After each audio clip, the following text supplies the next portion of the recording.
Ever feel like you're just drowning in information? Endless articles, reports, all promising insights, but you just end up feeling more overwhelmed. Oh, absolutely. It's a real challenge, especially keeping up with something as wild as the digital asset market. Exactly. And that's really why we do the deep dive. We want this to be your shortcut, Cut through that noise, get you the essential insights you actually need. Making sense of the chaos. Precisely. So today, we're diving deep into the latest big moves. We'll look closely at Bitcoin and Ethereum, their recent performance, naturally. Yay. And then we tackle that big, maybe slightly painful question now. The alt season. Is it happening? Is it not? The million-dollar question, or maybe billion-dollar now. Right.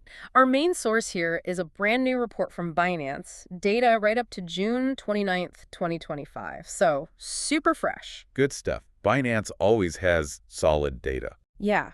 So our mission today, unpack the key stuff from that report, figure out what drove those recent price moves, and maybe the big surprise, why that alt season everyone's been waiting for might not actually be coming this time. Okay, let's unpack this. All right, let's do it. So the market's been, interesting lately. We saw both Bitcoin and Ethereum bounce back after that dip caused by geopolitical stuff. Yep, bit of a scare there for a moment. Definitely. Yeah. But on the surface, it looked like a solid recovery for both. The Binance report, though, it points out some really key differences in how they recovered. What stood out most to you? What's fascinating here is, Yeah, they both went up, but their character was so different. Bitcoin, it really stepped up. How so? The report specifically calls it an emerging hedge asset during that uncertainty. Think about that. When things get shaky globally, people are starting to see Bitcoin, maybe like digital gold, a potential safe haven. That's a huge shift in perception, isn't it? Massive shift. And then, as things calmed down, Bitcoin's strength showed a move back towards risk assets. The numbers are pretty clear. It bounced back to $107,000 after falling to $98,000 early that week. Wow, quite a recovery. It's more than just a bounce, It says something about its role now.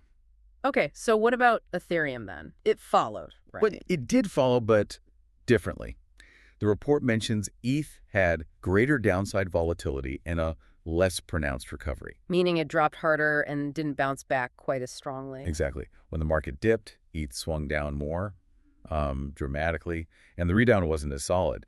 It suggests, as the report says, it's less established in the role of a hedge asset. Okay. So yeah, it ended the week below where it started, around $2,480 after hitting a low of $2,130 on Monday.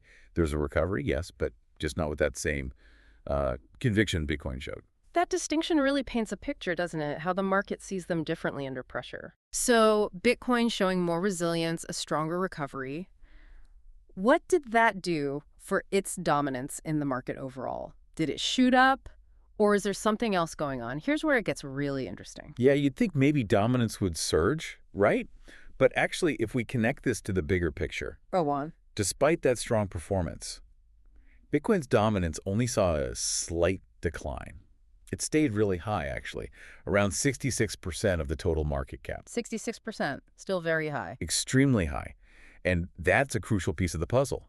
It suggests that even as money came back into the market, a lot of it just stuck with Bitcoin. Ah, okay. Which, leads us directly to that alt-season conversation. Because usually you need that dominance to drop. You need capital flowing out of Bitcoin for alts to really pop off. Right. So if the money's staying mostly in Bitcoin, even after a good recovery, where does that leave the whole alt-season idea? Why is the optimism fading, according to Binance? And what does alt-season even mean for you listening? It gets thrown around so much. Yeah, it's the core question, really. And the Binance report is, pretty direct about it. Historically, you're right, an alt season is when altcoins, everything but Bitcoin, really surge. They often outperform Bitcoin significantly. Okay. And these have, as the report says, consistently followed strong BTC rallies.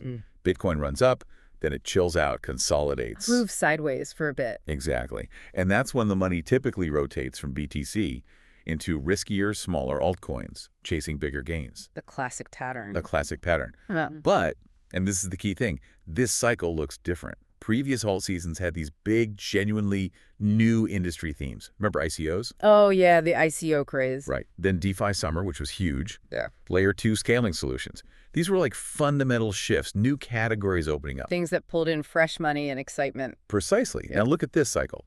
The main themes are things like meme coins, Bitcoinify, which is basically DeFi on Bitcoin, and DePIN, decentralized physical infrastructure. Okay, I've seen those terms. But the Binance analysts see these more as modifications of previous trends. They're not really groundbreaking in the same way, not strong enough, maybe, to fuel a massive market-wide alt rally. So less about true innovation, more like variations. Kind of, yeah. And there's another huge factor, market saturation. There are just so many altcoins now, thousands upon thousands. Right, the space exploded. It really did. So Binance argues that even if new money does come into alts, it gets diluted across the numerous tokens. It's spread too thin to create that concentrated, explosive growth we saw before. Makes sense. Harder for everything to pump at once. Exactly. So the conclusion is pretty stark. The market requires a significant catalyst to trigger the alt season. Just relying on capital rotation from Bitcoin or these current narratives, it's no longer sufficient. Wow. So the old playbook might not work this time. It seems that way. This raises an important question. What kind of catalyst would be big enough? What truly new thing could spark it? That's a critical point. It definitely changes how you might look for opportunities. It's not just wait for Bitcoin to chill. Not anymore. Okay, before we get into what this all means for you, just a quick practical note. If listening to this has you thinking about getting involved, or maybe just being better prepared, it might be a good time to make sure you're set up on some major exchanges if you aren't already. Good point. Being ready is key. We've put all the info and useful links right there in the description for this deep dive. And hey, while you're down there, consider subscribing to our Telegram channel. We share even more updates and have some great discussions there too. Definitely worth checking out. Okay, so let's tie this all together. We've got Bitcoin acting more like a hedge, Ethereum showing more volatility, and this fading hope for a classic alt season. What does this all mean for you listening right now? How can you use this? I think there are a few really clear takeaways for your, let's say, mental toolkit. First, Bitcoin's role is shifting. That emerging hedge asset idea is becoming more real. It showed strength. Ethereum, while obviously super important for innovation, smart contracts, all that, it's still more volatile. Less of that hedge characteristic right now. So understanding that difference is key. They're not the same investment, not the same risk profile. Don't treat them interchangeably. Exactly. Second, and this is maybe the big one for many people, the altcoin market is just way more complex now. Right. The sheer number of coins, plus the fact that the current hot themes aren't truly brand new concepts. It means a broad alt season where almost everything pumps is just less likely without some major new catalyst or real game changer. So forget blindly buying alts when Bitcoin pauses. Pretty much, yeah. It suggests you need to be way more selective. Look for genuine innovation, real disruption, not just chasing momentum based on old patterns. Capital rotation isn't enough anymore. So knowing this helps you filter the noise, right? You hear chatter about alt season, but now you understand why it might be different this time. It pushes you to think more critically. Instead of just following hype? Exactly. Ask yourself, what's really new here?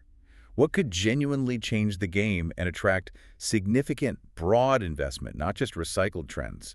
It helps you make, hopefully, more informed observations. Absolutely. That really shifts the focus, doesn't it? From just hoping the tide lifts all boats to actually looking at the engineering of the boats themselves, maybe. That's a good way to put it, yeah. Understanding the specific currents.